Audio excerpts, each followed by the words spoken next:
जय हिंद सभी को। तो मैं आज बिहार दरोगा के लिए ज्ञान बिंदु का क्वेश्चन बैंक लेके आया हूँ और ये बुक जो है दरोगा के बच्चों के लिए बहुत इंपॉर्टेंट है। संजीवनी बूटी के जैसा काम करेगा ये बुक दरोगा।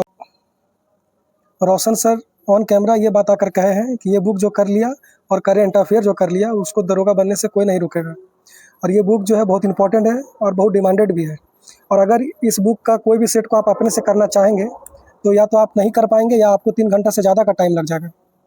और अगर मेरे वीडियो को देखते हैं तो मैं कोशिश करूंगा हर सेट को 1 घंटा या 1 घंटा 15 मिनट के अंदर में कंप्लीट करने का, जिसमें कि मैं डिटेल जो इम्पोर्टेंट पॉइंट है वो उसको भी कवर कर देंगे और करंट अफेयर को 2025 से रिलेट करके भी पढ़ा देंगे, ठीक है। और जहाँ पे ट्रिक यूज होगा वो ट्रिक भी आपको दे देंगे।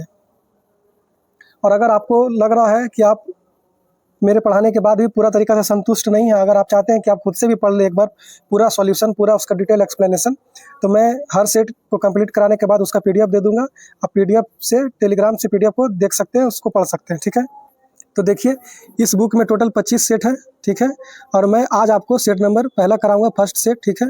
फर्स्ट सेट जो है बिहार पुलिस मद्य निषेध दरोगा एवं अनुमंडल अग्निशमन पदाधिकारी में पूछा गया था, ठीक है। कब पूछा गया था, डेट देख लीजिए, 16 तारीख 7वां महीना 2023 का हल प्रश्न पत्र है, ठीक है। तो चलिए पहला नंबर से स्टार्ट करते हैं।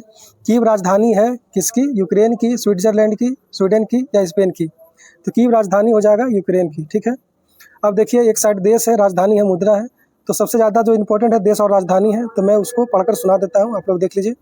स्विट्जरलैंड का राजधानी है बर्न, स्वीडन का राजधानी है स्टॉकहोम, स्पेन का राजधानी है मैड्रिड, रोमानिया का राजधानी है बुखारेस्ट, हंगरी का राजधानी है बुडापेस्ट।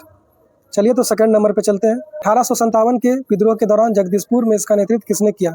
तो ये तो आप लोग को सबको ही पता होगा कि इसका आंसर हो जाएगा कुंवर सिंह।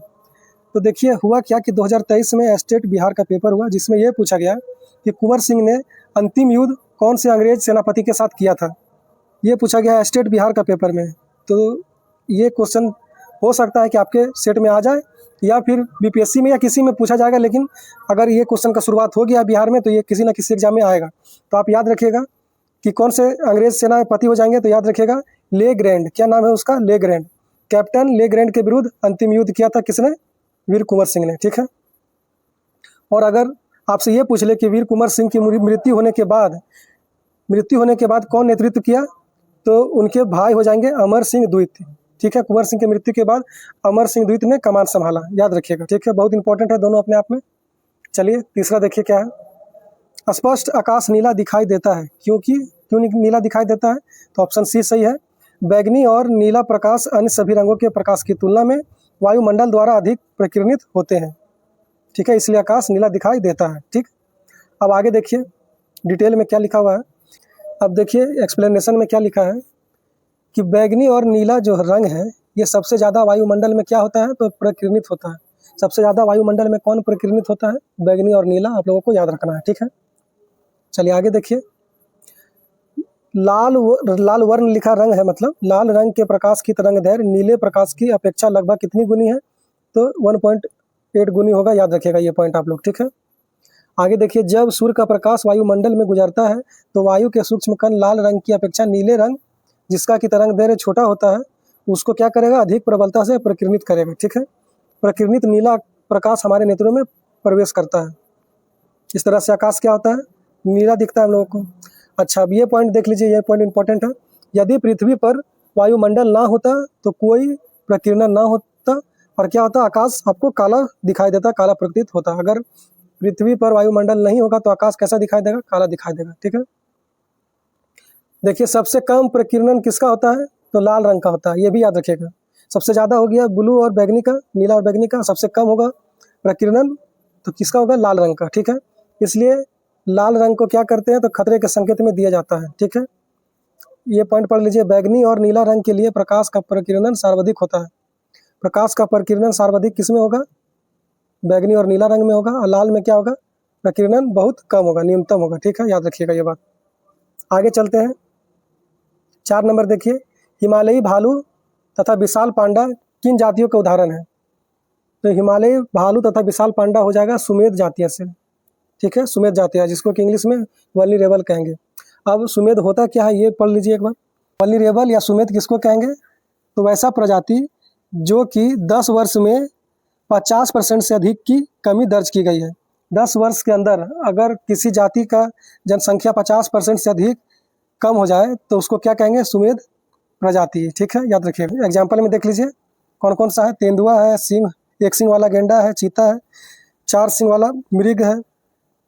ये सब क्या है? वल्नरेबल या सुमेध प्रजाति है। ठीक है, सुमेध पूछा है तो हो सकता है आपसे इंडेंजर्ड, जिसको कि संकटग्रस्त बोलते हैं, वो भी पूछा जाए। तो संकटग्रस्त प्रजाति किसको कहेंगे? तो जिसकी संख्या केवल 250 या उससे कम शेष रहती है। 250 या उससे भी कम अगर संख्या में है कोई प्रजाति तो उसको कहेंगे संकटग्रस्त। इसका एग्जाम्पल क्या है? तो मैकॉक बंदर, जिसका की विशेषता क्या है? तो शेर जैसी पूंछ वाला बंदर होता है। कौन? मैकॉक बंदर। ठीक है, नीलगिरी ताहर क्या हो जाएगा? संकटग्रस्त प्रजाति हो जाएगा। गंगा डॉल्फिन बहुत इंपॉर्टेंट है बिहार प्रोस्पेक्टिव से, तो ये भी याद रखिएगा। गंगा डॉल्फिन भी क्या है? संकटग्रस्त है। ठीक है, लाल पांडा ये भी है संकटग्रस्त। विलुप्त किसको कहेंगे? तो जिसका संख्या एकदम समाप्त हो चुका है वो हो गया विलुप्त, जैसे कि डोडो और क्या? तो अफ्रीका के शेर, बाली, नावन, कैस्पियन, ये सब अफ्रीका के शेर के 3 उप प्रजाति हैं। ठीक है, दुर्लभ प्रजातियां किसको कहेंगे? जिनकी संख्या बहुत कम है। जिनकी संख्या क्या है? बहुत कम है, उसको कहेंगे दुर्लभ प्रजाति। एग्जाम्पल में है हम्बोसिया डेक्रेंस बेड। ठीक है, ये एग्जाम्पल है। चलिए अब देखिए, अति महत्वपूर्ण है ये बात, हजारों बार पूछा जा चुका है कि प्रोजेक्ट टाइगर कब लागू किया गया था, कब आया था प्रोजेक्ट टाइगर? तो इसका आंसर हो जाएगा 1973 में। किसके संरक्षण के लिए? तो बाघ के संरक्षण के लिए आया था प्रोजेक्ट टाइगर। ठीक है, उसके बाद देखिए प्रोजेक्ट एलिफेंट क्या है? तो एलिफेंट प्रोजेक्ट यही है कि हाथियों का संरक्षण के लिए आया था। कब आया था? 1992 में आया था, याद रखिएगा। हंगुल परियोजना ज़्यादा इंपॉर्टेंट नहीं है। मगरमच्छ संरक्षण परियोजना देखिए ये कब आया था? 1974 में आया था मगरमच्छ संरक्षण परियोजना। ठीक है, और आपसे पूछ ले कि केंद्रीय मगरमच्छ प्रजनन एवं प्रबंधन प्रशिक्षण संस्था कहाँ है? तो आपको याद रखना होगा हैदराबाद में। कहाँ है? हैदराबाद में। ठीक है, आगे देखिए गेंडा परियोजना कब आया था? 1987 में। गेंडा परियोजना कब आया था? 1987 में। ठीक है, एक सिंग वाले गेंडे सिर्फ भारत में ही पाए जाते हैं, याद रखिएगा। एक सिंग वाले गेंडे कहाँ पाए जाते हैं? भारत में ही पाए जाते हैं। काजीरंगा नेशनल पार्क फेमस है एक सिंग वाले गेंडे के लिए। ठीक है, अब देखिए वल्चर प्रोजेक्ट, जिसको कि वल्चर कंजर्वेशन भी कह रहे हैं, ये भी अपने आप में बहुत इंपॉर्टेंट है। गिद्ध संरक्षण प्रोजेक्ट कब लागू किया गया था? 2006 में। कब आया था गिद्ध संरक्षण प्रोजेक्ट? 2006 में, याद रखिएगा। ठीक है, और इस परियोजना को क्या किया गया? तो वर्ष 2025 तक विस्तारित किया गया। ठीक है, 2025 तक गिद्ध वाला परियोजना को क्या किया? तो विस्तारित किया गया। ठीक है, विस्तारित कौन किया है? तो पर्यावरण, वन और जलवायु परिवर्तन मंत्रालय ने। ठीक है, अब देखिए एक दवाई है डाइक्लोफेनेक। अगर आप लोग कभी रनिंग किए होंगे या करते होंगे तो आप लोग वेब्रोन नाम का दवाई खाते हैं, जिसमें कि डाइक्लोफेनेक ही होता है। तो डाइक्लोफेनेक दर्द में काम आता है, और अगर पशु, गाय, भैंस ये सब बीमार हो जाए तो इनको भी डाइक्लोफेनेक नाम का इंजेक्शन दिया जाता है। और अगर ये पशु का मृत्यु होता है तो गिद्ध इनको खाते हैं, और इस तरह से डाइक्लोफेनेक जो मॉलिक्यूल है वो कहाँ चला जाता है? फाइनली गिद्ध में चला जाता है और गिद्ध के मृत्यु का कारण बनता है। ठीक है, याद रखिएगा कौन सा दवाई है? डाइक्लोफेनेक। ठीक है, याद रखिएगा। आगे चलते हैं। हिम तेंदुआ परियोजना कब आया था? तो हिम तेंदुआ परियोजना कब आया था? 2009 में आया था। कब आया था? 2009 में। ठीक है, 5वां क्वेश्चन है, भारत की सबसे बड़ी नमक पानी की झील है। नमक पानी की झील सबसे बड़ी कौन सी है? तो इसका आंसर हो जाएगा चिल्का झील। नमक पानी की सबसे बड़ी झील कौन हो जाएगा? चिल्का झील। ये है कहाँ? तो उत्तरी सरकार तट पे है, और ये तट कहाँ पे है? तो उड़ीसा में है। ठीक है, भारत की सबसे बड़ी लैगून एवं खारे पानी की झील है कौन? तो यही चिल्का झील। ठीक है, और ये चिल्का झील एक रामसर साइट भी है, रामसर आर्द्रभूमि सूची के अंतर्गत शामिल है। ठीक है, अब देखिए एक नाम है सांभर झील। इसको भी आपको इम्पोर्टेंट समझ के याद रखना होगा। इसके बारे में पढ़िए क्या है। तो भारत की सबसे बड़ी अंतःस्थलीय नमकीन झील है। अगर आपसे अंतःस्थलीय नमकीन झील पूछ दे तो सबसे बड़ी अंतःस्थलीय नमकीन झील कौन हो जाएगा? सांभर झील, याद रखिएगा। और अगर ऐसा पूछे कि सर्वाधिक लवणता वाली झील कौन है, तो भी इसका आंसर हो जाएगा क्या? सांभर झील। ठीक है, अंतःस्थलीय नमकीन झील तो सांभर झील, सर्वाधिक लवणता वाली झील तो भी सांभर झील। ठीक है, लेकिन बस सिंपल से पूछ ले कि सबसे बड़ी नमक पाने वाली झील सबसे बड़ी बताइए, तो हो जाएगा चिल्का झील। ठीक है, आगे चलिए छठा देखिए। छठा है कि सोलर सेल बने होते हैं। सोलर सेल किससे बने होते हैं? चालक के, कुचालक के, अर्धचालक के या अतिचालक के? तो ये होगा इसका आंसर सी, अर्धचालक के बने होते हैं सोलर सेल। ठीक है, मुख्य रूप से किसका प्रयोग किया जाता है सोलर सेल बनाने के लिए? तो सिलिकॉन का प्रयोग किया जाता है। ठीक है, याद रखिएगा। सिलिकॉन का सिंबल क्या है? तो SI है सिंबल। ठीक है, आगे चले। अच्छा देखिए, अर्धचालक किसे कहते हैं ये पढ़ लीजिए एक बार। ऐसा पदार्थ जिनकी विद्युत चालकता चालक एवं अचालक पदार्थों के बीच होती है उसको अर्धचालक कहते हैं। अर्धचालक में कौन कौन आता है, तो सिलिकॉन और जर्मेनियम आता है, सिलिकॉन और जर्मेनियम। ठीक है। 7वां देखिए, द्वितीय विश्व युद्ध में धुरी राष्ट्रों में निम्न में से कौन सा देश शामिल नहीं था। धुरी राष्ट्र में कौन सा देश शामिल नहीं था पूछा है, नहीं था। ठीक है, नहीं था का आंसर क्या होगा ये देखिए। तो देखिए, धुरी देश का मेरे पास एक ट्रिक है, ट्रिक से आप याद रखिएगा। ट्रिक क्या है कि एक घर है, घर में एक छोटा बच्चा है और उसकी माँ है। तो सामने एक इडली वाला आता है बेचने के लिए इडली। तो उसको बच्चा देखकर क्या बोलता है, मम्मी मम्मी इडली खाएंगे। रोने लगता है, जिद करता है। मम्मी क्या करती है, 10 रुपया दे देती है, बोलती है जाओ खा के आओ। बच्चा दौड़ते दौड़ते इडली वाला पास जाता है और वो गिर जाता है। गिरने के कारण बच्चे के हाथ में धूरी लग जाता है। धूरी का मतलब हुआ मिट्टी लग गया या धूल लग गया। ठीक है, तो इस तरह से याद रखिएगा ये ट्रिक। तो ट्रिक क्या है कि माँ बोली बच्चे को कि जो जो इडली खो। क्या बोली माँ बच्चे को, जो जो इडली खो। ठीक है, जो जो क्या खाना है, तो इडली। ठीक है, इडली से इटली याद रखिएगा। ठीक है, जो से हो गया जापान, ये जो से जर्मनी याद रखिएगा, इडली से इटली याद रखिएगा। ठीक है, ठीक है। तो देखिए, जापान, इटली, जर्मनी हो गया, ब्रिटेन नहीं है। यही पूछा था आपसे कौन धुरी राष्ट्र का नहीं है, तो ब्रिटेन हो जाएगा। ठीक है, और आपसे मित्र राष्ट्र पूछेगा तो मित्र राष्ट्र का है GAF। क्या है trick, GAF, great Britain, America और फ्रांस याद रखिएगा। ठीक है, चलिए, द्वितीय विश्व युद्ध में ब्रिटेन धुरी राष्ट्र में शामिल नहीं था। ठीक है, सितंबर 1939 को जर्मनी ने पोलैंड पर आक्रमण किया। 1939 में क्या हुआ, जर्मनी ने पोलैंड पर आक्रमण किया।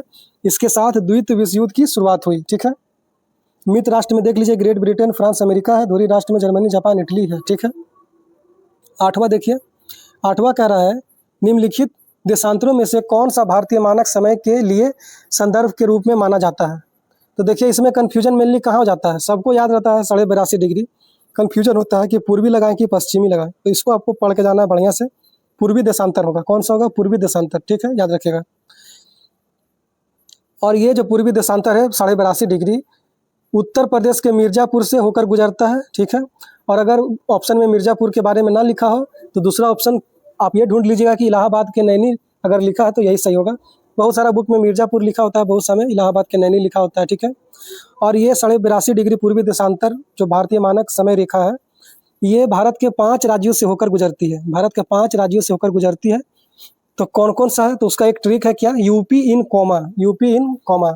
जब से योगी जी यूपी प्रदेश में बने हैं मुख्यमंत्री, तब से क्या हुआ, गुंडों लोगों का सफाया हो गया।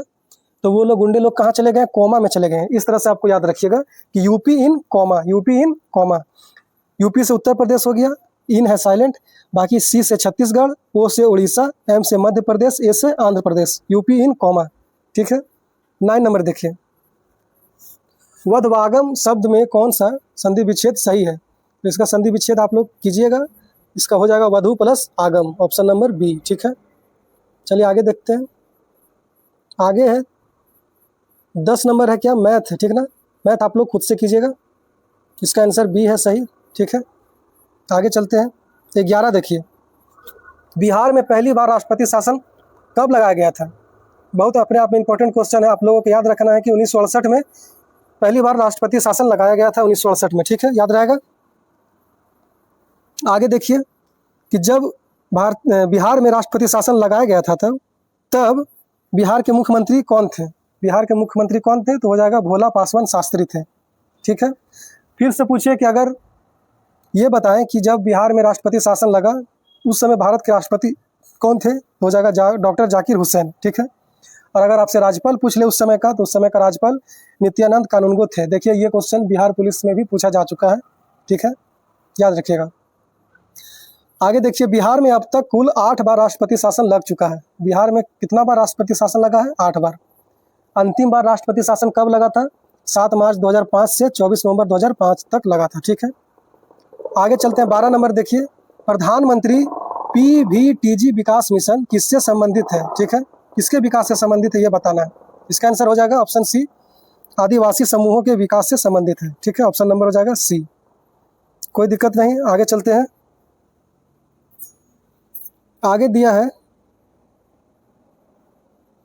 भारतीय अंतरिक्ष नीति 2023 के अनुसार कौन सी संस्था अंतरिक्ष प्रौद्योगिकियों के अनुसंधान और विकास पर ध्यान केंद्रित करेगी? इसका आंसर हो जाएगा ऑप्शन नंबर डी, इसरो। ठीक है, इसरो से क्या पूछता है? इसरो से ये पूछेगा कि इसरो की स्थापना कब हुआ था, ये बताएं। तो आपको क्या आंसर करना है? इसरो की स्थापना हुआ था 15 अगस्त 1969 को। ठीक है, ये एकदम इंपॉर्टेंट है, आप याद रखिएगा। ठीक है, आगे चलते हैं। 14 नंबर देखिए, बास्केटबॉल के मैदान को क्या कहते हैं? तो बास्केटबॉल के मैदान को कोर्ट कहते हैं। क्या कहते हैं? कोर्ट। ठीक है, इस खेल का आविष्कारक कौन है? जेम्स स्मिथ है। याद अगर रह पाए तो कीजिए, नहीं तो इंपॉर्टेंट उतना नहीं है। इंपॉर्टेंट क्या है? तो फीबा की स्थापना कब हुई थी? तो 1932 में। फीबा है, ना कि फीफा है। आगे देखिए 15 नंबर, राज्यसभा के कितने सदस्य मनोनीत किए जाते हैं? तो आपको सबको पता ही होगा कि 12 सदस्य मनोनीत किए जाते हैं। इंपॉर्टेंट क्या हो जाएगा? अगर आपसे ये पूछ ले कि ये किस अनुच्छेद में वर्णित है, तो आपको याद रखना होगा 80 का 3। 80 का 3 में ये वर्णित है कि राष्ट्रपति 12 सदस्य को क्या करेगा? मनोनीत करेगा। ठीक है, याद रखिएगा। आगे देखिए 16 नंबर, विजयनगर साम्राज्य में आम्रम शब्द का अर्थ क्या था? विजयनगर साम्राज्य में आम्रम शब्द का अर्थ क्या था? तो इसका आंसर हो जाएगा सैनिकों को अनुदान। आम्रम शब्द का अर्थ क्या था? सैनिकों को अनुदान, ऑप्शन नंबर बी। ठीक है, याद रखिएगा। 17 देखिए, 17 कह रहा है राष्ट्रपति डैश की सलाह से लोकसभा को भंग कर सकता है। राष्ट्रपति किसकी सलाह से लोकसभा को भंग कर सकता है? तो इसका आंसर हो जाएगा ऑप्शन नंबर ए, प्रधानमंत्री। प्रधानमंत्री की सलाह से राष्ट्रपति लोकसभा को भंग कर सकता है। ठीक है, और अगर आपसे अनुच्छेद पूछ ले कि ये जो वर्णन है ये किस अनुच्छेद में है, तो आपको लिखना होगा कि अनुच्छेद 85 में वर्णित है ये चीज़। ठीक है, अनुच्छेद 85। ठीक है, 18 देखिए, प्रायद्वीपीय पठार की सर्वोच्च चोटी कौन सी है? प्रायद्वीपीय पठार की सर्वोच्च चोटी कौन सी है? तो इसका आंसर हो जाएगा क्या? अनायमुड़ी। इसका आंसर क्या होगा? अनायमुड़ी, ऑप्शन ए। ठीक है, देखिए अनायमुड़ी का ऊंचाई जो है वो कितना है? 2695 मीटर है। याद रखिएगा 2695। ठीक है, प्रायद्वीपीय पठार एवं दक्षिण भारत की सबसे ऊंची चोटी कौन सी है? अनायमुड़ी। दक्षिण भारत भी पूछे तो यही होगा, और प्रायद्वीपीय पठार भी पूछे तो सबसे ऊंचाई पर कौन है? अनायमुड़ी ही है सबसे ऊंची पर्वत। ठीक है, 19 नंबर देखिए, मोती प्राप्त करने के लिए संवर्धन किया जाता है किसका? कोरल का, या प्राउन झींगा का, या डेंटेलियम का, या ओस्टर का? तो इसका आंसर क्या हो जाएगा? ओस्टर। ठीक है, मोती प्राप्त करने के लिए ओस्टर का संवर्धन किया जाता है, ऑप्शन नंबर डी। ठीक है, आगे चले। 20 देखिए, मनुष्य नेत्र में पुतली के आकार का नियंत्रण होता है किसके द्वारा? तो इसका आंसर हो जाएगा परितारिका द्वारा, आइरिस द्वारा, ऑप्शन नंबर ए। ठीक है, पुतली के आकार का नियंत्रण कौन करता है? आइरिस करता है। हिंदी में परितारिका द्वारा होगा। ठीक है, चलिए आगे चलते हैं। 21 देखिए, निम्न में केंद्रीय प्रवृत्ति का कौन सा मान सभी अवलोकनों पर आधारित नहीं है? तो इसका आंसर हो जाएगा ऑप्शन नंबर सी, गुणोत्तर माध्य। ठीक है, 22 देखिए, 22 से अधिक अपवर्तनांक वाला माध्यम कैसा होता है ये बताना है। तो दूसरे माध्यम की अपेक्षा प्रकाशित सघन होता है। तो यही आंसर हो जाएगा सही, ऑप्शन नंबर ए। अधिक अपवर्तनांक वाला माध्यम दूसरे माध्यम की अपेक्षा प्रकाशित सघन है। ठीक है, देखिए यहाँ पे क्या लिखा हुआ है? यहाँ पे लिखा है विरल माध्यम में प्रकाश की चाल सघन माध्यम की अपेक्षा अधिक होती है। विरल माध्यम में प्रकाश की चाल क्या होगा? अधिक होगा, और सघन माध्यम में क्या होगा? तो कम होगा। ये याद रखिएगा आप लोग। ठीक है, 23 नंबर देखिए, 23 क्या कह रहा है कि सतलुज तथा काली नदी के मध्य हिमालय जाना जाता है। सतलुज और काली नदी के मध्य हिमालय को क्या बोलते हैं? तो बोलेंगे कुमायूं हिमालय। क्या बोलेंगे? कुमायूं हिमालय। अच्छा, आपसे ये पूछा जाए कि नदी घाटियों के आधार पर किसके द्वारा हिमालय प्रदेश का विभाजन किया गया था? तो इसका आंसर हो जाएगा सर सिडनी बुराड। इन्होंने क्या किया था? हिमालय पर्वतीय प्रदेशों को 4 प्रादेशिक विभाजन में बांटा, वो भी नदियों के आधार पर। ठीक है, नदी घाटियों के आधार पर बांटा था सर सिडनी बुराड। याद रखिएगा। अब ये अपने आप में चारों लाइन जो है इंपॉर्टेंट है, किलोमीटर याद रहे ना रहे, लेकिन हिमालय याद रखिएगा, उसका विस्तार याद रखिएगा। पंजाब हिमालय कहाँ से स्टार्ट होगा? तो सिंधु एवं सतलज नदियों के मध्य है। सिंधु से स्टार्ट होकर सतलज नदी तक में क्या है? पंजाब हिमालय है। कुमायूं हिमालय कहाँ से कहाँ तक में है? तो सतलज एवं काली नदियों के मध्य क्या है? कुमायूं हिमालय। कुमायूं हिमालय कहाँ है? सतलज एवं काली नदियों के मध्य। नेपाल हिमालय, तो नेपाल का जाएगा काली एवं तीस्ता नदियों के मध्य। नेपाल हिमालय काली एवं तीस्ता नदियों के मध्य। और असम बच गया, तो असम हिमालय हो जाएगा तीस्ता एवं दिहांग नदियों के मध्य। तीस्ता एवं दिहांग नदियों के मध्य। 24 देखिए, सरकार द्वारा अवरोधों अथवा प्रतिबंधों को हटाना कहलाता है, क्या कहलाता है? इसका आंसर हो जाएगा ऑप्शन डी, उदारीकरण। क्या हो जाएगा? उदारीकरण। अगर आपसे उदारीकरण पूछा है तो आगे ये भी पूछ सकता है कि निजीकरण क्या होता है, ये बताएं। तो पढ़िए निजीकरण के बारे में क्या लिखा है कि सार्वजनिक क्षेत्र में पूंजी या प्रबंधन या दोनों में निजी क्षेत्र की भागीदारी बढ़ाना अथवा उन्हें निजी क्षेत्र को सौंप देना ही निजीकरण है। ठीक है। वैश्वीकरण क्या है? किसी अर्थव्यवस्था को विश्व अर्थव्यवस्था से जोड़ने की क्रिया को ही क्या कहेंगे? वैश्वीकरण। ठीक है। 25 देखिए क्या है। 1809 में फारसी में गिफ्ट टू मोनोथिस्ट किसने लिखा था? 1809 में फारसी में गिफ्ट टू मोनोथिस्ट किसने लिखा था? इसका आंसर हो जाएगा राजा Ram Mohan Roy, option number C, राजा राम मोहन राय हो जाएगा। ठीक है। गिफ्ट टू मोनोथिस्ट कौन लिखा है? राजा राम मोहन राय। किस भाषा में है? तो फारसी भाषा में, ये भी आप याद रखिएगा। ठीक है। इसी पुस्तक का दूसरा नाम क्या है? तो तुहफत उल मुवाहिदीन। ठीक है। आगे देखते हैं 26 नंबर देखिए। 26 कह रहा है कि पटना उच्च न्यायालय के वर्तमान में मुख्य न्यायाधीश कौन है? वर्तमान में पूछ रहा है कौन है मुख्य न्यायाधीश पटना उच्च न्यायालय के? तो इसका आंसर हो जाएगा के विनोद चंद्रन। आंसर हो जाएगा के विनोद चंद्रन। देखिए बिहार एग्जाम में ये भी पूछा गया है, दरोगा में ही पूछा गया था कि बताएं कि पटना उच्च न्यायालय कब बनाया गया था? तो इसका आंसर हो जाएगा क्या? 1916 में बनाया गया था, याद रखिएगा। अब अगर आपसे ये पूछ ले कि 1916 में पटना उच्च न्यायालय बना था तो सबसे पहली बार जज कौन बना था, मुख्य जज कौन था पटना उच्च न्यायालय का? इसका आंसर हो जाएगा जस्टिस एडवर्ड। याद, पूरा नाम मत याद रखिएगा, इतना याद रखिएगा, जस्टिस एडवर्ड। क्या हो जाएगा? Justice Edward. बाकी पूरा नाम है जस्टिस एडवर्ड मैनार्ड डेस चैम्प्स चार्मर। ठीक है, ये पूरा नाम हो जाएगा। ठीक है, तो आगे चलते हैं। 27 देखिए, हाल ही में बिपर जॉय खबरों में था, वह क्या है? बिपर जॉय क्या है खबरों में जो था? तो बिपर जॉय एक चक्रवात था। ठीक है, आगे चलते हैं। 28 नंबर देखिए, निम्नलिखित में से कौन सी ताप विद्युत परियोजना महाराष्ट्र में स्थित नहीं है? महाराष्ट्र में स्थित ताप विद्युत परियोजना कौन सी नहीं है? तो ऑप्शन हो जाएगा कहलगांव, क्योंकि कहलगांव जो है भागलपुर जिला में है और महाराष्ट्र में ये नहीं है। तो इसका आंसर हो जाएगा ऑप्शन सी। ठीक है, याद रखिएगा इसके बारे में, कहलगांव के बारे में, कि ये कोयला आधारित संयंत्र है। ठीक है, कहलगांव कैसा है? एनटीपीसी तो कोयला आधारित है। ठीक है, कोयला से बिजली यहाँ बनता है। ठीक है, याद रखिएगा। 29 देखिए, किसी वस्तु का चंद्रमा पर भार पृथ्वी पर उसके भार का कितना होगा? तो 1/6 भाग होगा। ये तो सबको आता होगा ही। आगे चलते हैं। लिखा है चंद्रमा का द्रव्यमान पृथ्वी की अपेक्षा कम है, इस कारण चंद्रमा वस्तुओं पर कम आकर्षण बल लगाती है। ठीक है, याद रखिएगा ये बात कि चंद्रमा पर लोलक घड़ी को ले जाने पर उसका आवर्तकाल बढ़ जाएगा, क्योंकि चंद्रमा पर जी का मान पृथ्वी के जी के मान का क्या है? तो 1/6 गुनी है। ठीक है, आगे देखिए क्या है। आगे लिखा है, याद रखिएगा ये भी फैक्चुअल चीज़ है, पूछ भी सकता है, अगर आता है तो फिर बनेगा, नहीं तो फिर कुछ नहीं होगा। तो पृथ्वी का द्रव्यमान कितना है? तो 5.98 गुने 10⁻24 पृथ्वी का हो जाएगा। चंद्रमा का द्रव्यमान कितना है? 7.36 गुने 10⁻22। ठीक है, 30 देखते हैं क्या लिखा है। 30 लिखा है, पानी का क्वथनांक सेल्सियस में होता है। पानी का क्वथनांक सेल्सियस में कितना होता है, ये बताएं। तो इसका सही आंसर होगा ऑप्शन ए, 100 डिग्री सेल्सियस। ठीक है, अगर आपसे तापमान जो है केल्विन में पूछ ले कि केल्विन में बताइए क्वथनांक कितना होगा, तो आपको क्या बताना होगा? 373 केल्विन। क्या होगा? 373 केल्विन। ठीक है, याद रखिएगा। 31 में आइए। 31 कह रहा है, रिवर्स रेपो रेट में वृद्धि। अगर रिवर्स रेपो रेट में वृद्धि करते हैं इनमें से कौन सा चीज़ देखा जाएगा? तो देखा जाएगा क्या कि तरलता घटाती है। रिवर्स रेपो रेट में वृद्धि तरलता को क्या करेगी? तो घटाती है। ऑप्शन नंबर बी हो जाएगा। ठीक है, अच्छा अब ये देखिए कि रिवर्स रेपो दर का प्रयोग आरबीआई द्वारा किया जाता है। किसके द्वारा किया जाता है? आरबीआई के द्वारा। ठीक है, याद रखिएगा। ये देखिए कि रिवर्स रेपो रेट में वृद्धि का प्रभाव, अगर रिवर्स रेपो रेट में वृद्धि होता है तो इसके कारण क्या क्या हो जाता है? तो ये सब पॉइंट को आप लोग एक बार देख लें। वाणिज्यिक बैंकों के पास पूंजी की कमी होगी।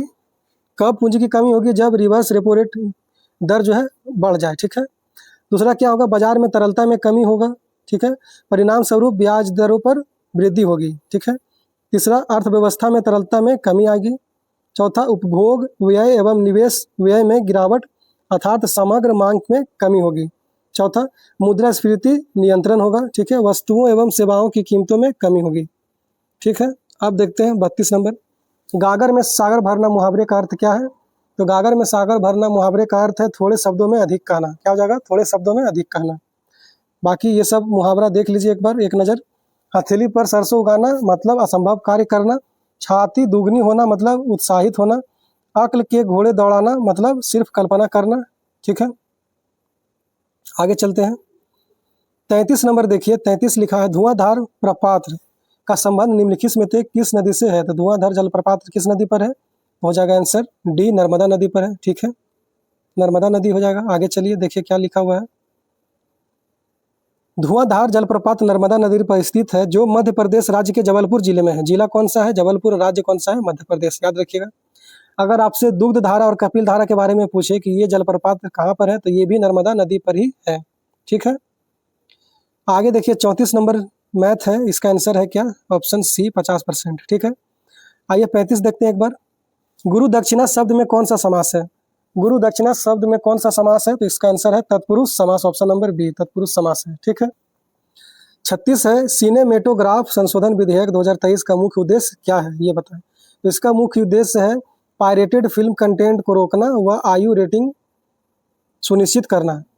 पायरेटेड फिल्म को रोकना कहने का मतलब कि मूवी का हॉल प्रिंट हो जाता है, कॉपी हो जाता है, टेलीग्राम पे या गूगल नेट पे ये सब क्या हो जाता है? अवेलेबल हो जाता है, तो इसको रोकना चाहिए।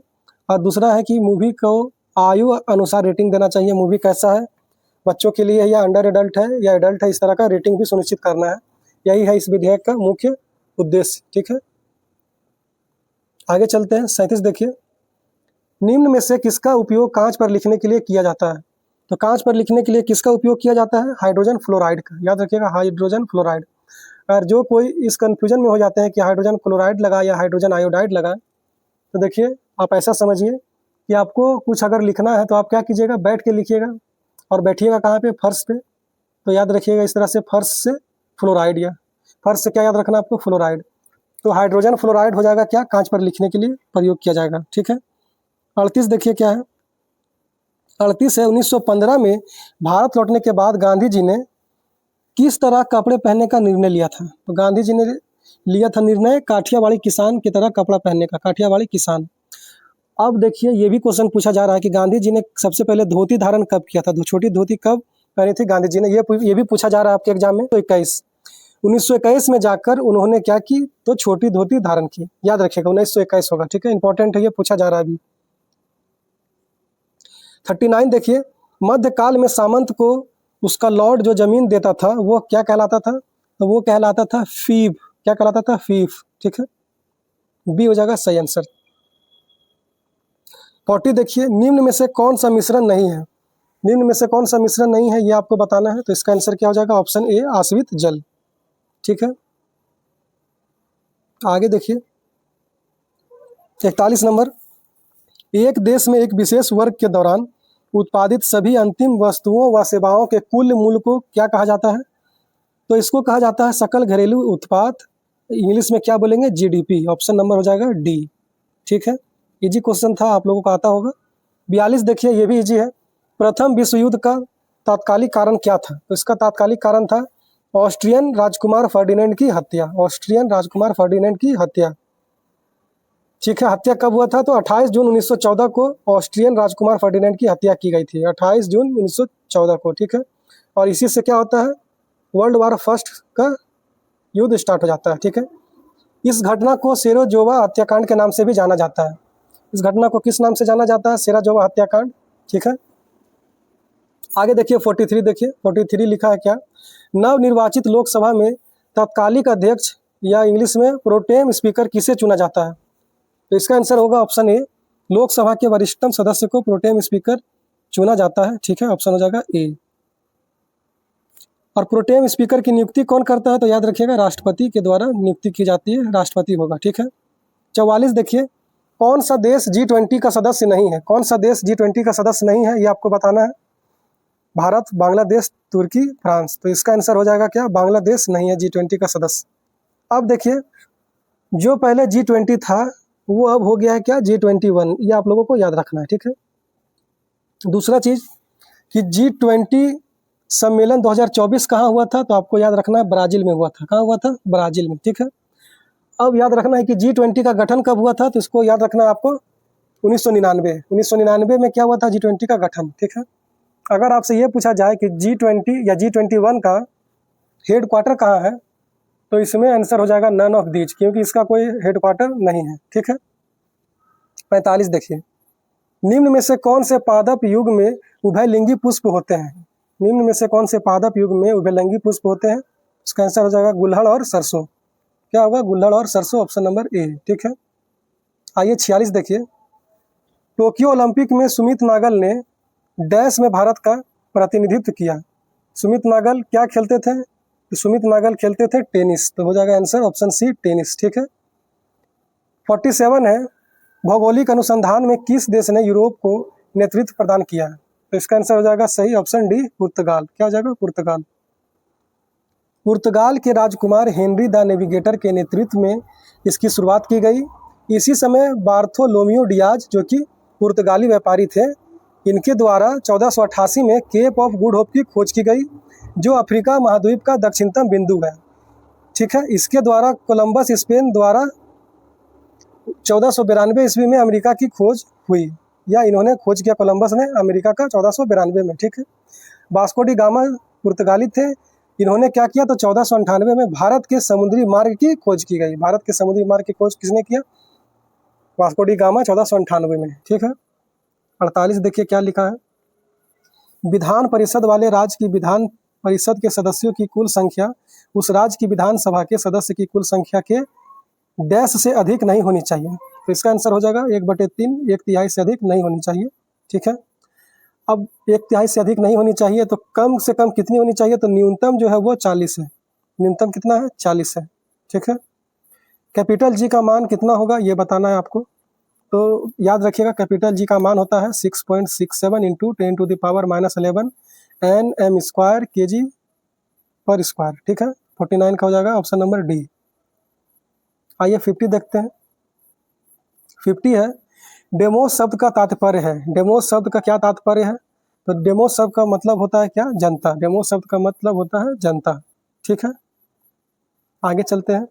51 देखिए, अप्रैल 2023 में प्रमुख फसल बीमा योजना, प्रधानमंत्री फसल बीमा योजना के कितने वर्ष पूर्ण कर लिए गए? तो 2023 में ये क्वेश्चन आया था, तो उस समय कितने वर्ष पूरा किया गया था? तो 7 वर्ष पूरा किया गया था, ठीक है। ये जो है शुरुआत कब किया गया था? तो 2016 13 जनवरी, ठीक है। अभी जो चल रहा है वो 2025 चल रहा है।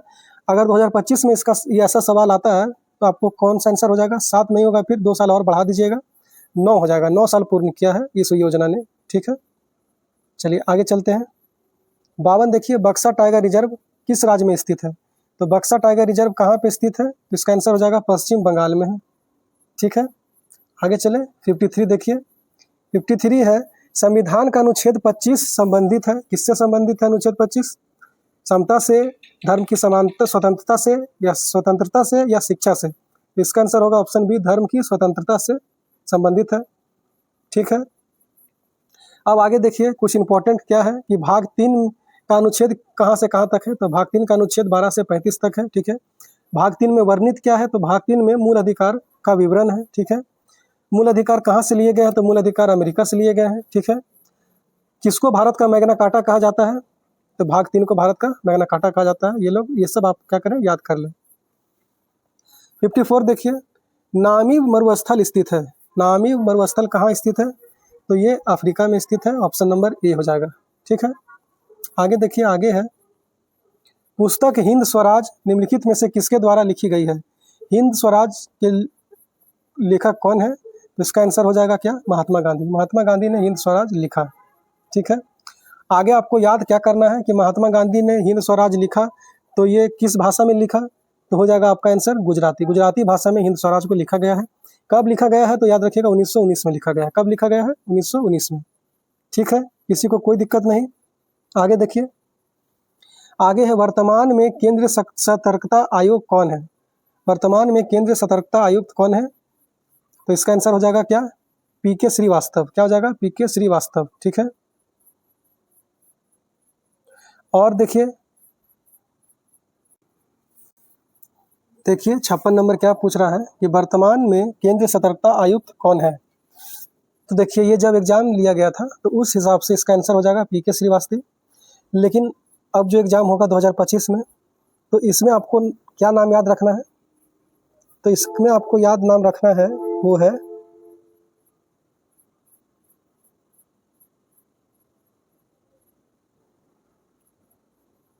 Shri A S Rajiv. क्या हो जाएंगे, श्री ए एस राजीव। अभी वर्तमान में कौन है, Shri A S Rajiv. Shri A S Rajiv कौन है, केंद्रीय सतर्कता आयुक्त। केंद्रीय सतर्कता आयुक्त कौन है, श्री ए एस राजीव, याद रखिएगा। ठीक है, आगे चलते हैं। संथानम समिति की सिफारिश पर 1964 में केंद्र सरकार द्वारा पारित एक प्रस्ताव के अंतर्गत इसका गठन हुआ था। केंद्र सतर्कता आयोग का गठन कब हुआ था, तो आप लोग याद रखेंगे 1964 में हुआ था। कौन सा समिति का सिफारिश पर इसका गठन हुआ था, तो संथानम समिति के सिफारिश पर गठन हुआ था। ठीक है, पीके श्रीवास्तव 19वें थे। पीके श्रीवास्तव क्या थे, 19वें थे। तो श्री ए एस राजीव क्या हो जाएंगे, 20वें हो जाएंगे। श्री ए एस राजीव जो है वर्तमान में वो 20वें नंबर के हो जाएंगे। ठीक है, आगे देखिए। संसद के दोनों सदनों की संयुक्त बैठक के लिए गणपूर्ति चाहिए। कितना गणपूर्ति होना चाहिए, तो इसका आंसर हो जाएगा क्या, दोनों सदनों की कुल संख्या, सदस्य संख्या का 1/10 होना चाहिए, 1/10 होना चाहिए। दोनों सदनों की कुल सदस्य संख्या का 1/10 होना चाहिए। ठीक है, इसी को क्या बोलते हैं, कोरम बोलते हैं या गणपूर्ति बोलते हैं। ठीक है, 58 देखिए।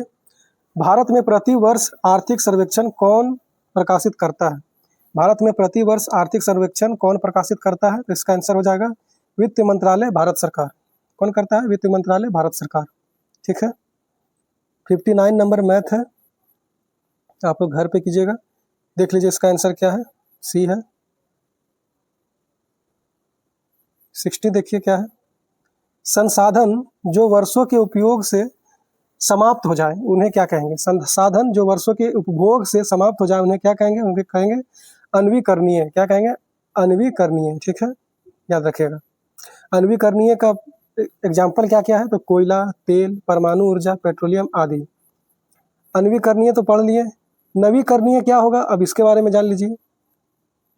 तो इसका उदाहरण हो जाएगा क्या, ऊर्जा संसाधन में सौर ऊर्जा, पवन ऊर्जा, ज्वारीय ऊर्जा, भूतापीय ऊर्जा, ये सब क्या है, नवीकरणीय। नवीकरणीय उसको बोलेंगे जो कि समाप्त नहीं हो, उपयोग करने पे जो समाप्त नहीं हो उससे क्या कहेंगे, नवीकरणीय ऊर्जा। ठीक है, आगे चलते हैं। 61 देखिए। जीवों के परिरक्षित अवशेष कहलाते हैं। जीवों के परिरक्षित अवशेष क्या कहलाते हैं, तो जीवाश्म कहलाते हैं। ठीक है, आगे देखिए। 62 नंबर, विद्यार्थियों के लिए छात्रावास निर्माण से है, तो बाबू जगजीवन राम जो है ये किस छात्रावास से है संबंधित, तो एससी हो जाएगा। एससी विद्यार्थियों के लिए छात्रावास निर्माण करवाए थे कौन, बाबू जगजीवन राम। ठीक है, एससी शेड्यूल कास्ट, अनुसूचित जाति हो जाएगा। ठीक है, 63 देखिए। कौन सी कंपनी, कौन सी भारतीय कंपनी बहुराष्ट्रीय निगम नहीं है, BSNL, Tata Motors, Ranbaxy, Asian paint. तो इसका आंसर हो जाएगा बीएसएनएल, यही बहुराष्ट्रीय निगम नहीं है। 64 देखिए। भारत की स्वदेशी लाइट कॉम्बैट एयरक्राफ्ट तेजस ने अपनी हथियार क्षमता के 5वीं जनरेशन की dash air to air combat missile को जोड़ा है। तो ये कौन सा मिसाइल हो जाएगा, तो ये हो जाएगा पाइथन 5। क्या हो जाएगा, पाइथन 5। पाइथन 5 कैसा मिसाइल है, air to air combat missile है। ठीक है, आगे चलिए। 66 देखिए। बिहार के कौन से राज्यपाल भारत के राष्ट्रपति बने थे, तो देखिए रामनाथ कोविंद जो थे बिहार के राज्यपाल थे, और राज्यपाल के बाद ये क्या हो गया, तो राष्ट्रपति घोषित हो गए थे। तो ऑप्शन नंबर हो जाएगा डी, रामनाथ कोविंद। ठीक है, 66 देखिए। Nathpa Jhakri hydel power project Bharat के किस राज्य में है, तो नाथपा झाकरी किस राज्य में है, तो आपको याद रखना है कि हिमाचल प्रदेश में है। अगर आपसे क्वेश्चन ये पूछ ले कि Nathpa Jhakri hydel power project किस नदी पर है, तो आपको क्या बताना होगा, सतलज नदी पर है। किस नदी पर है, सतलज नदी पर है। ठीक है, 67 देखिए। चमगादड़ तथा पक्षी के पंख क्या होते हैं, समजात अंग, समृद्धि अंग, अवशेषी अंग या जटिल अंग। तो चमगादड़ तथा पक्षी के पंख क्या होते हैं, समृद्धि अंग होते हैं। ठीक है, तो इनकी संरचना क्या होगा, देख लीजिए। इनकी संरचना एवं संगठनों में बहुत अंतर होता है। ठीक है, काम एक जैसा करते हैं, दोनों उड़ने में मदद करते हैं, लेकिन इनकी संरचना और संगठनों में क्या होगा, बहुत अंतर होगा। ठीक है, इसी तरह से होमोलोगस या समजात अंग किसे कहते हैं वो भी देख लीजिए। तो संरचना एवं उत्पत्ति की दृष्टिकोण से एक दूसरे से भिन्न होते हैं, परंतु एक ही प्रकार का कार्य करते हैं, उससे क्या कहेंगे, समजात अंग कहेंगे। जैसे हमारा हाथ और कुत्ते का अगला पैर। ठीक है, वेस्टिजल ऑर्गेन या अवशेषी अंग किसे कहेंगे, तो वैसा ऑर्गेन जिसका कि अब कोई काम नहीं रहा, वो बेकार है, उसको कहेंगे वेस्टिजल ऑर्गेन या अवशेषी अंग। जैसे कि अपेंडिक्स या अकड़ दाढ़ या बाहरी कान, टॉन्सिल्स, साइनस आदि। 68 देखिए, इंडियन नेशनल कांग्रेस का प्रथम अध्यक्ष कौन था? इंडियन नेशनल कांग्रेस का प्रथम अध्यक्ष कौन था? तो इसका आंसर क्या हो जाएगा, वोमेश चंद्र बनर्जी। ऑप्शन नंबर सी हो जाएगा, वोमेश चंद्र बनर्जी। ठीक है, थोड़ा और डिटेल में देख लीजिए। तो भारतीय राष्ट्रीय कांग्रेस की स्थापना एक अवकाश प्राप्त अंग्रेज ICS अधिकारी एलन ऑक्टेवियन ह्यूम द्वारा दिसंबर 1885 में की गया था। ठीक है, तो कौन संस्थापना किया था स्थापना कांग्रेस का? तो एलन ऑक्टेवियन ह्यूम, जिसको कि एओ ह्यूम बोलते हैं। कब किया गया था? तो दिसंबर 1885 में, याद रखिएगा। ठीक है, पहली बैठक कहाँ हुआ था? तो पहली बैठक हुआ था बम्बई के ग्वालियर टैंक स्थित गोकुलदास तेजपाल संस्कृत कॉलेज में, और दिनांक पूछ लेगा तो याद रखिएगा 28 दिसंबर 1885 में हुआ था। ठीक है, अगर आपसे ये पूछे कि ये बैठक के पहले अध्यक्ष कौन थे, तो वोमेश चंद्र बनर्जी हो जाएगा। ठीक है, और अगर सचिव पूछ ले तो सचिव बताना आपको, एओ ह्यूम जो थे वही सचिव थे। ठीक है, 69 देखिए, E20 क्या है? E20 क्या है बताइए? तो E20 है अल्कोहल मिश्रित पेट्रोल। अल्कोहल मिश्रित पेट्रोल है क्या? E20। ठीक है, E20 पेट्रोल के साथ 20% इथेनॉल का मिश्रण है। E20 पेट्रोल में क्या होता है, 20% जो होता है इथेनॉल होता है। ठीक है, इस तरह का जो योजना है कब लाया गया? 2023 में लाया गया, बेंगलुरु में इसका घोषणा किया गया था। ठीक है, 70 देखिए, डैश एक आवश्यक तत्व है जिसका उपयोग प्रोटीन के संश्लेषण में किया जाता है। तो प्रोटीन में संश्लेषण के लिए आवश्यक तत्व क्या हो जाएगा? नाइट्रोजन हो जाएगा। क्या हो जाएगा? नाइट्रोजन हो जाएगा, ऑप्शन नंबर ए। ठीक है, अब आगे देखिए कि आपको याद करने का जो है वो देख लीजिए। ऐसे तो 78% नाइट्रोजन है, आपको पता ही होगा। ठीक है, तो देखिए यहाँ पे क्या कह रहा है, ध्यान से देखिए। वातावरण में 78% नाइट्रोजन है, परंतु पादप इसे गैस के रूप में ना लेकर किस रूप में लेते हैं? तो नाइट्रेट्स व नाइट्राइट्स के रूप में प्रयोग करते हैं। ठीक है, पादप पौधे जो है नाइट्रोजन को डायरेक्ट वातावरण से नहीं लेते हैं, ये किस फॉर्म में नाइट्रोजन को लेंगे? तो नाइट्रेट्स व नाइट्राइट्स के रूप में प्रयोग करेंगे। ठीक है, याद रखिएगा, पूछा गया क्वेश्चन है ये भी। देखिए मैंगनीज के बारे में पढ़ते हैं। तो मैंगनीज किसके लिए आवश्यकता का काम करेगा? तो क्लोरोफिल के लिए। मैंगनीज रहेगा तो क्लोरोफिल का क्या होगा? निर्माण होगा। ठीक है, और अगर मैंगनीज की कमी हो जाती है तो क्या होती है? पत्तियां भूरी हो जाती है। मैंगनीज की कमी से पत्तियां क्या हो जाएगी? तो भूरी हो जाएगी, याद रखिएगा। ठीक है, फॉस्फोरस किसमें सहायता करेगा? तो मेनली रूप से याद रखिएगा कि फॉस्फोरस बीजों के निर्माण में काम करता है। बीजों के निर्माण में सहायता कौन करेगा? फॉस्फोरस करेगा। ठीक है, याद रखिएगा। जिंक से क्या याद रखिएगा आप कि जिंक की अगर कमी होती है तो पौधे क्या हो जाते हैं? बौने हो जाते हैं। जिंक की कमी से पौधे क्या हो जाएंगे? बौने हो जाएंगे। तो इसको ठीक करने के लिए फिर किसका यूज किया जाता है? तो जिब्रेलिक एसिड का यूज किया जाता है। जिब्रेलिक एसिड यूज करते हैं तो पौधे का बौनापन कुछ मतलब हद तक क्या होता है? ठीक होता है, उसका ग्रोथ होने लगता है। जिब्रेलिक एसिड हो जाएगा। ठीक है, सल्फर देखिए, सल्फर किस तरह से उपयोगी है? तो सल्फर क्या करता है? प्रोटीन तथा जीव द्रव के निर्माण में मुख्य भूमिका निभाता है। सल्फर प्रोटीन तथा जीव द्रव के निर्माण में मुख्य भूमिका निभाता है। देखिए सर, अभी क्वेश्चन क्या था? नाइट्रोजन क्या चीज़ में हेल्प करता है? तो प्रोटीन बनाने में हेल्प करता है, और इसी से डिटेल पढ़ रहे हैं। तो देखिए सब जो ये है एलिमेंट है, ये एक ही तरह से मदद नहीं करता पौधे को, इसका बहुत सारा तरीका है। एक ही एलिमेंट 4-5 तरह से मदद कर रहा है, तो आपको मेन याद रखना है। नाइट्रोजन में भी प्रोटीन आया है और सल्फर में भी प्रोटीन आया है। ठीक है, और जीव द्रव में भी क्या करेगा? सहायता करेगा निर्माण होने में। ठीक है, और इसकी कमी से क्या होगा? पत्तियां पीली हो जाती है। ठीक है, मेन रूप से आपको याद ये भी रखना है, एकदम इम्पोर्टेंट है कि सल्फर जो है यह दलहनी फसलों की जड़ों के गांठों में निर्माण का मदद करता है। जो दलहनी फसल है उसके जड़ में गांठ बनाने में कौन मदद करेगा? सल्फर। दलहनी फसल के जड़ में गांठ बनाने में कौन मदद करेगा? तो सल्फर, याद रखिएगा। ठीक है, पोटासियम के बारे में देख लीजिए।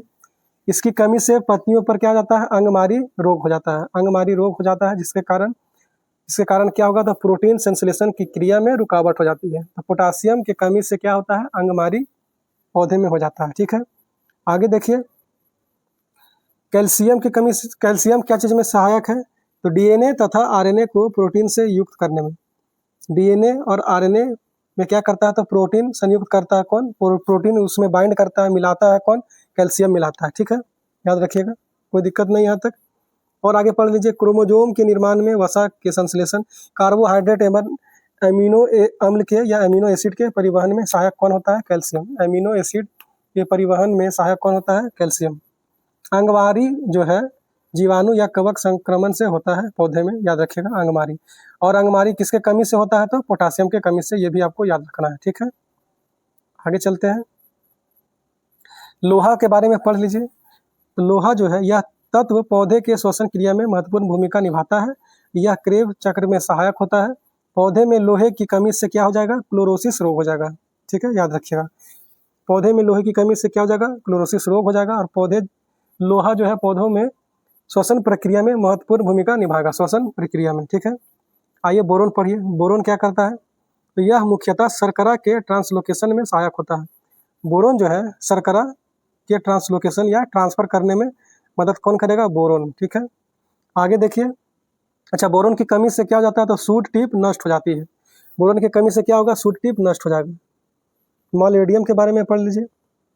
तो मोलबेडियम के कमी में क्या हो जाएगा कि फूल गोभी और पत्ता गोभी में विपटेल रोग होता है। कौन सा रोग होता है, विपटेल रोग। किसमें होता है, फूल गोभी और पत्ता गोभी में। किसके कारण होगा, तो मोलबेडियम के कमी के कारण होगा। आइए 71 देखते हैं, अंतर्राष्ट्रीय शांति दिवस मनाया जाता है। अंतर्राष्ट्रीय शांति दिवस कब मनाया जाता है, तो इसका आंसर हो जाएगा 21 सितंबर को। अंतर्राष्ट्रीय शांति दिवस कब मनाया जाता है, 21 सितंबर को। इंपॉर्टेंट है, ये देख लीजिए, भारतीय नौसेना दिवस कब मनाया जाता है, 4 दिसंबर को। भारतीय नौसेना दिवस कब मनाया जाता है, 4 दिसंबर को। ठीक है, 72 देखिए, ऐसा भी क्वेश्चन पूछा जाता है, देख लीजिए।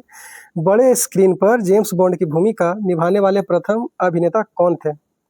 जेम्स बॉन्ड की जो फिल्म, जेम्स बॉन्ड जो फिल्म आया था, तो उस पर जेम्स बॉन्ड का किरदार कौन सा अभिनेता निभा रहा था। इसका आंसर हो जाएगा ऑप्शन ए, शॉन कॉनरी। कौन हो जाएगा, शॉन कॉनरी। ठीक है, याद रखिए।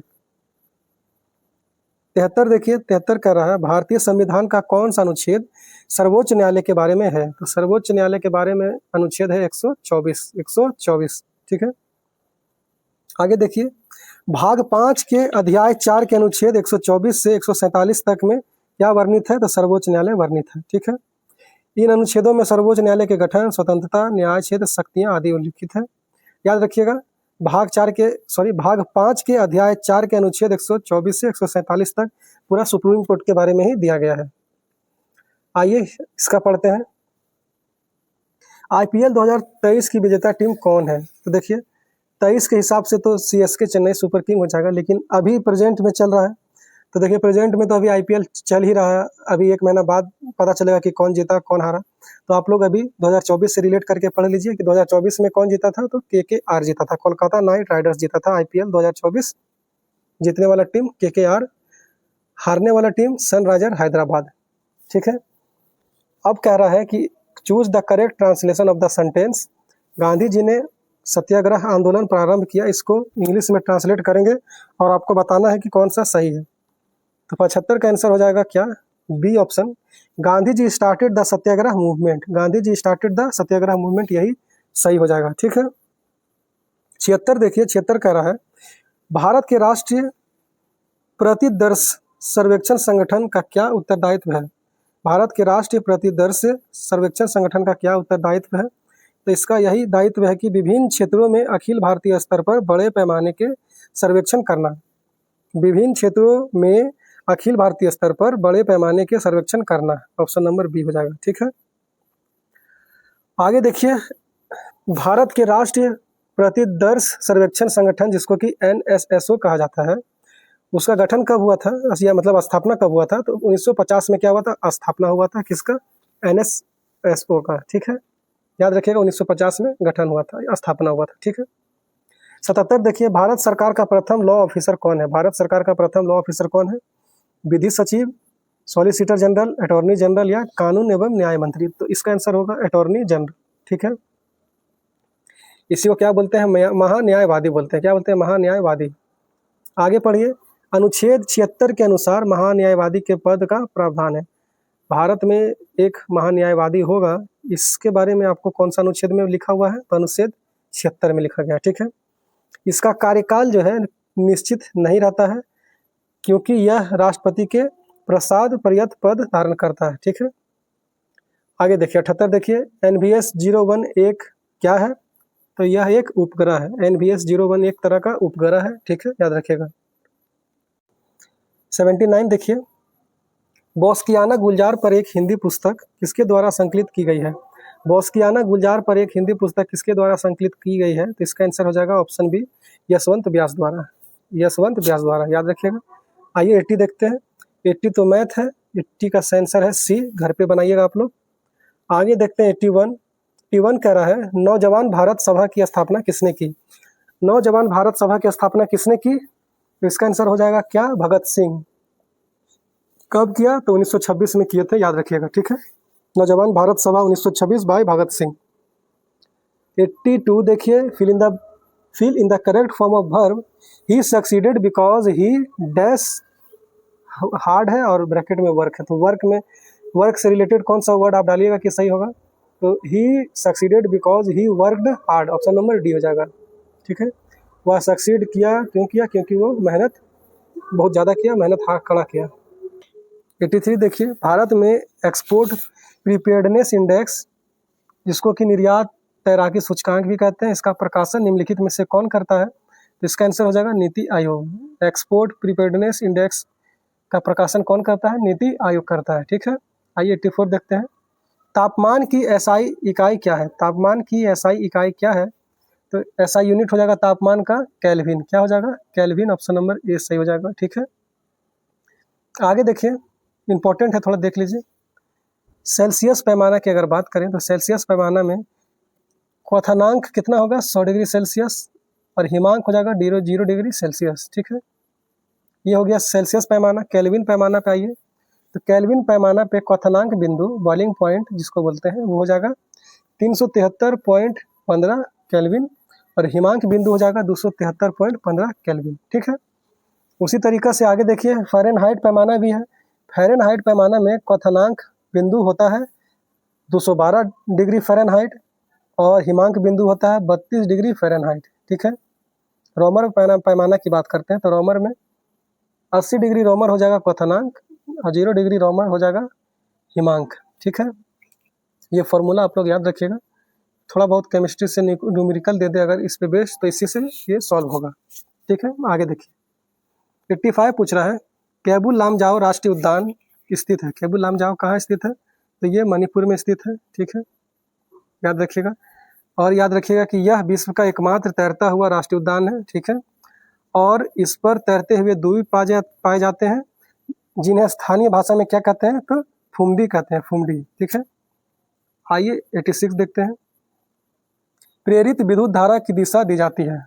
प्रेरित विद्युत धारा की दिशा दी जाती है, तो दिशा दी जाएगी कौन से नियम से, फ्लेमिंग का दक्षिण हस्त नियम द्वारा। फ्लेमिंग का दक्षिण हस्त नियम द्वारा। ठीक है, राइट हैंड रूल के हिसाब से, फ्लेमिंग राइट हैंड रूल के हिसाब से दिया जाता है प्रेरित विद्युत धारा का दिशा। ठीक है, तो देखिए इसका ट्रिक है एक, माई मदर क्यूट।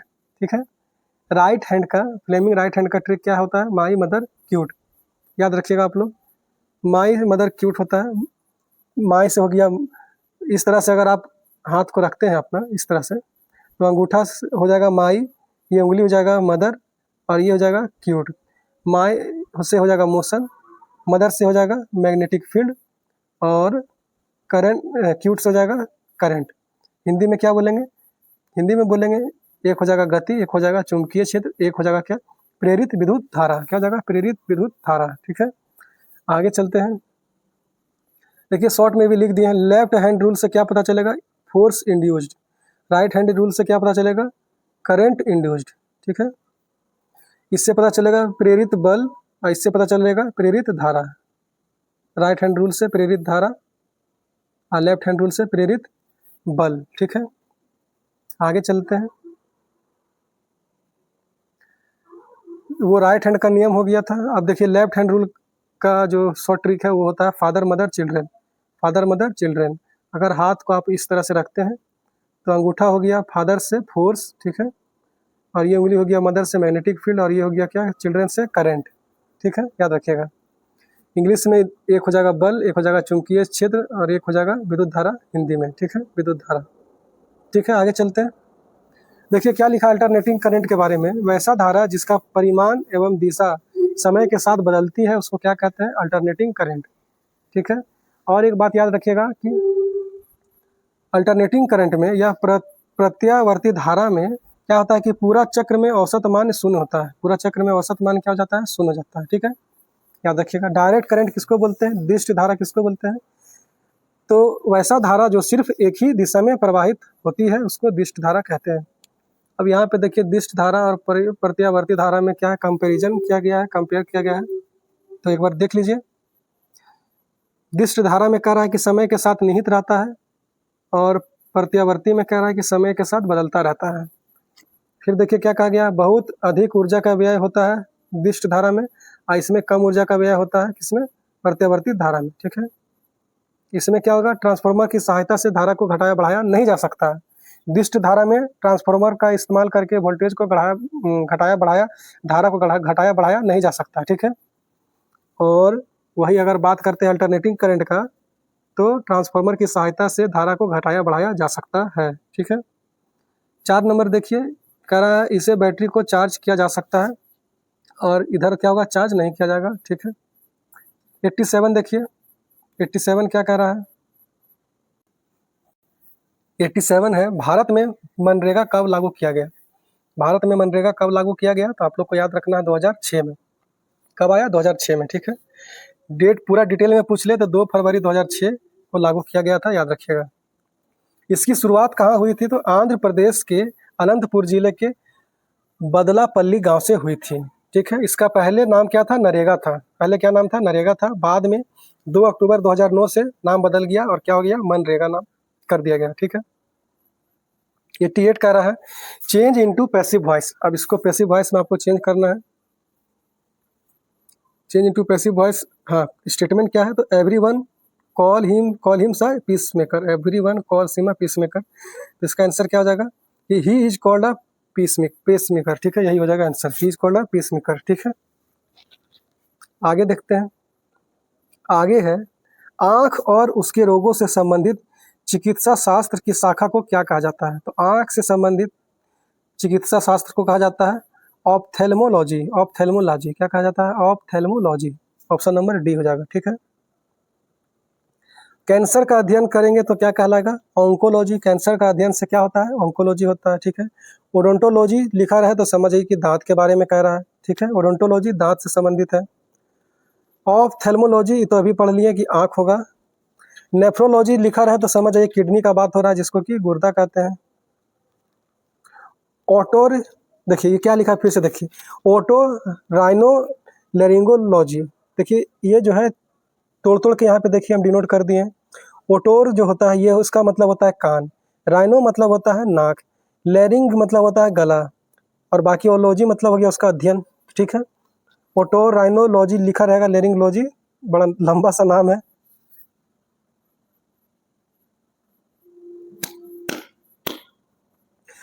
ओटोराइनो लेरिंगोलॉजी लिखा रहेगा तो समझिएगा कि कान नाक और गले के रोग से अध्ययन है या उससे संबंधित है, ठीक है।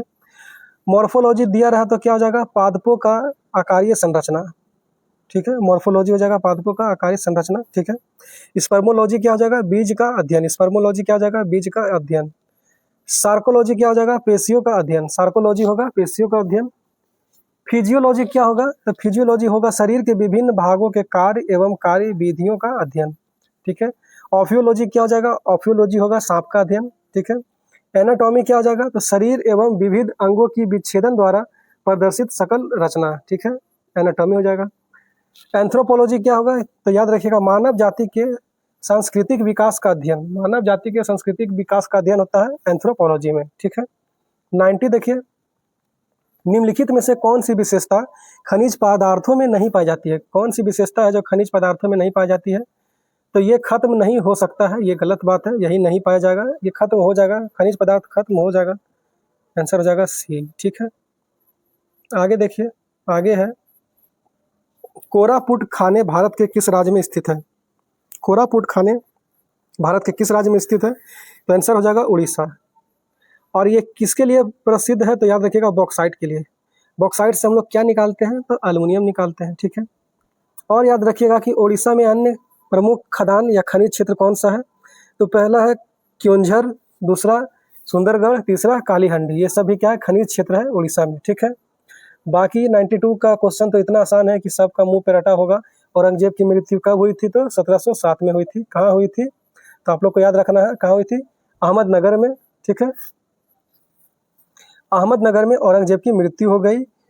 उसके शव को दौलताबाद स्थित खुदला बाग नामक स्थान पर ले जाया गया, जहां पर सूफी एक प्रसिद्ध संत थे, प्रसिद्ध सूफी शेख बुरहानुद्दीन के मकबरे के चार दीवारी के अंदर उसे दफनाया गया। ठीक है, औरंगजेब का जन्म कब हुआ था? तो 1618 में हुआ था, याद रखिएगा। 63 देखिए, सॉरी 93 है, 93 क्या है?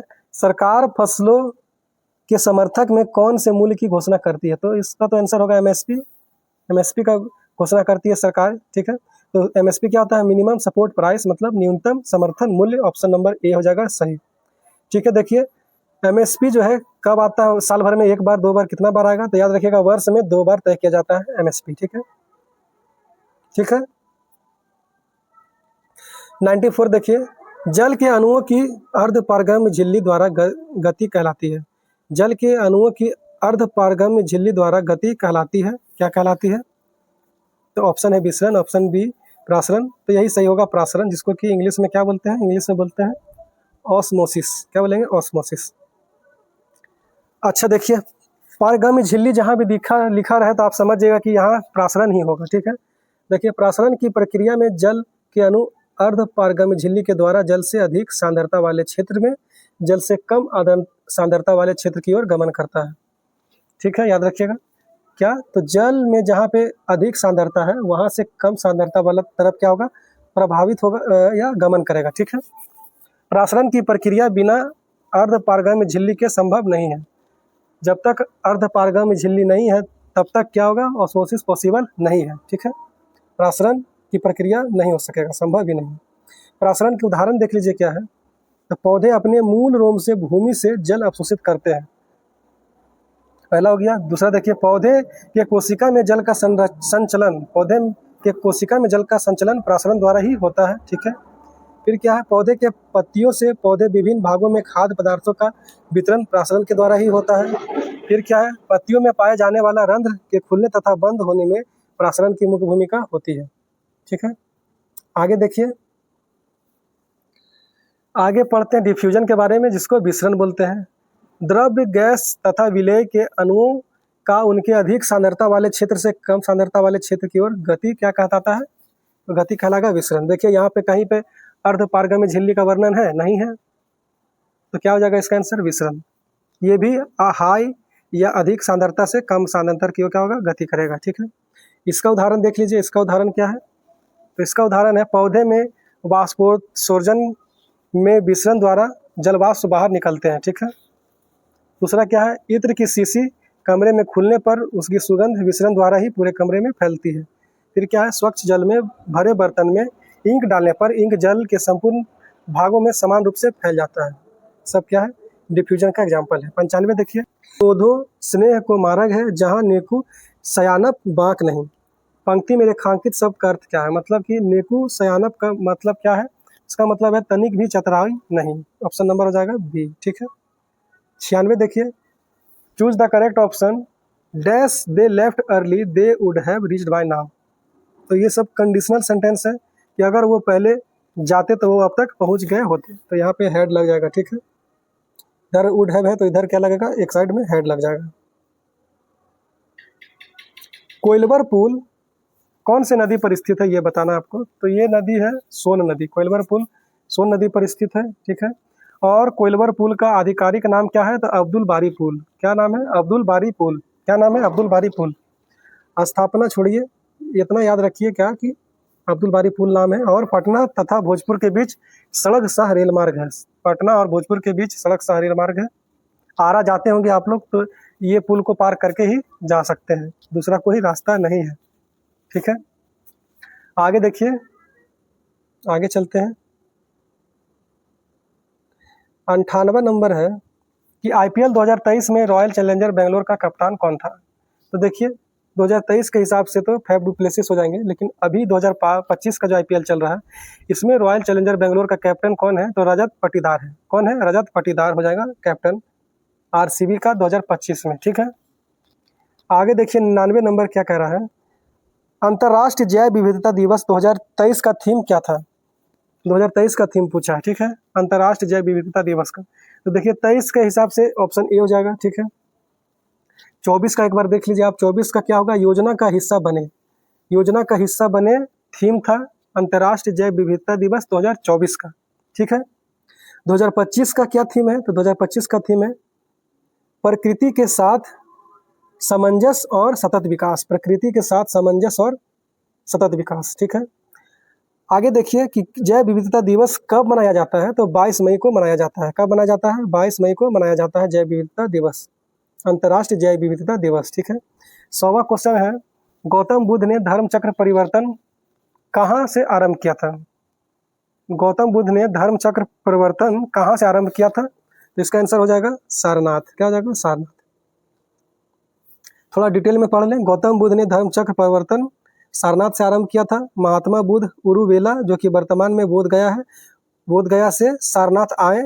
यहाँ पर 5 ब्राह्मण सन्यासियों को अपना प्रथम उपदेश दिया, जिसे बौद्ध ग्रंथ में धर्म चक्र परिवर्तन के नाम से जाना जाता है। ठीक है, तो इस तरह से ज्ञान बिंदु क्वेश्चन बैंक दरोगा का सेट 1 कवर हो गया। ठीक है, तो अगर आपको वीडियो अच्छा लगा तो अपने दोस्तों को शेयर करें और मेरा सपोर्ट कीजिए। ठीक है, सपोर्ट कैसे कर सकते हैं, तो मेरे चैनल को किसी और दोस्तों में अपना शेयर कीजिए और आप लाइक कीजिए और अच्छा कमेंट कीजिए अगर अच्छा लगा हो तो। ठीक है, तो मैं यही कोशिश करूंगा कि ये इस बुक को पूरा कंप्लीट कर दिया जाए, ताकि आप लोगों को ज़्यादा से ज़्यादा फ़ायदा हो सके। ठीक है, तो ठीक है, मिलेंगे नेक्स्ट वीडियो में, तब तक के लिए जय हिंद।